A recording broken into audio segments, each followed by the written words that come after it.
السلام عليكم ورحمه الله وبركاته. اهلا وسهلا بكم في حلقه جديده من حلقات قناه التصوير المصري. معاكم احمد فتحي وحلقتنا جديده النهارده من سلسله سؤال في التصوير. قبل ما نروح للسؤال نصلي على النبي كلنا ناخد الثواب. نروح للسؤال.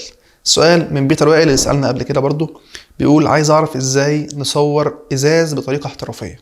هو قصده هنا على حد علمي زجاج، اللي هو كوبايه ازاز الكلام ده. السؤال ده تريكي قوي، يعني السؤال ده مش اي حد يساله، ومش اي حد يصور ازاز. الموضوع ده اصعب شيء في تصوير المنتجات هو تصوير الزجاج. بص، مبدئيا وانت بتعمل السيت اب بتاعك مفيش ازاز ينفع يتصور باضاءه موجهه كده، يعني اللي هو اوجه اضاءه على الكوبايه او على المج او على الكاس، لا. الازاز كده كده شفاف، فانت لو اديتك قويه انت ممكن ما تشوفش ملامح الكوبايه ولا اطرافها ولا. انت بتقعد اولا بتقعد تاخد تيستات كتير عشان توصل لسيت اب ينفعك. بس السيت ابز المشهوره لتصوير الازاز ان انت الاضاءه ما بتكونش في وش الازاز، ممكن يبقى الاضاءه من ورا الكوبايه متوجهه مثلا على حيطه او على الخلفيه.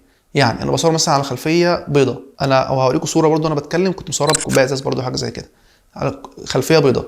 الاضاءه كانت متوجهه من تحت الترابيزه على الخلفيه، بس هي اضاءه واحده فقط، كانت ساعتها لمبه او اضاءه واحده بس، وان لايت سورس موجه على الخلفيه، فراميلي او عامل انعكاس على الكوبايه، موضح لي ان هي كوبايه ازاز، موضح لي شويه ريفليكشنز، موضح لي شويه تفاصيل ان ده كاس، دي حدوده ودي اطرافه وكاس شفاف. في ناس بتعمل حاجه اصيع او حاجه انا بشوفها كرياتيفيتي شويه، يعني بيقوم جايب مصدر اضاءه حط ورا الكوبايه او المج او الكاس، مثلا سي سوفت بوكس 60 في 90 ايا كان سوفت بوكس، بيحط عليه في النص قماشه سودا لو عايز خلفيه سودا، وبيحط الكاس او الكوبايه قدام القماشه السودا دي بمسافه.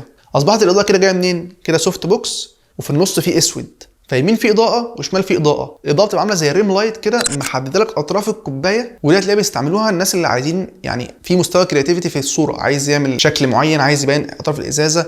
وبتستعمل اكتر في تصوير الخمور في بلاد بره طبعا، خمور والكلام ده، وبيكون الاضاءه دي مجرد بس عشان تحدد الازازه، انما بقى عشان يصور اللوجو، عشان يبين اللون السائل اللي جوه، حد مستعمل اضاءات من جوانب مختلفه بس بحاجه اسمها سنوت، اللي هو زي شكل مخروطي كده متوجه مثلا على اللوجو عشان ينور لي اللوجو، ومن ناحيه تانيه اضاءه معينه بريفليكتور عشان تنور لي الازازه بشكل معين. في انواع مختلفه، خصوصا ان الازاز في منه انواع مختلفه، في ازاز مصنفر، في ازاز ملون، ده تصويره بيكون اسهل شويه من الازاز الشفاف. هي المشكله الاكبر بتكون في الازاز الشفاف، يعني ازازه مثلا حاجه مشروب ساقع مثلا زي موسى، الكلام اللي هو الازازه نفسها اللي بتكون مثلا ازازه بيج، ازازه عسلي، ازازه خضراء، الكلام ده بيكون تصويره اسهل بكتير من الازاز الشفاف. فمالوش طريقه معينه بيتر، ودي اشهر الطرق اللي قلت لك عليها، وكله بالتست. سيبك اللي انا قلته ده كله اركنه تست من هنا يمين ومن شمال ومن قدام ومن تحت، وحط ريفليكتور هنا وحط ورقه سودا هنا وحط عاكس من هنا، تست لغايه ما توصل لافضل نتيجه تعرف تصور بيها وصور بيها.